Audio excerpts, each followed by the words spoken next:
લખવાળું તું મારા ઘરનું અજવાળું છો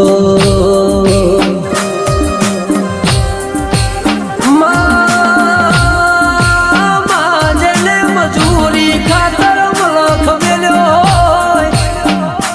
એ જેને ઘરની જવાબદારી ખાતર ભણતર મેલ્યું હોય એ જેનું ખોવાઈ ગયું હોય ન તારા સિવાય બીજું ખોળનાર મળણીમાં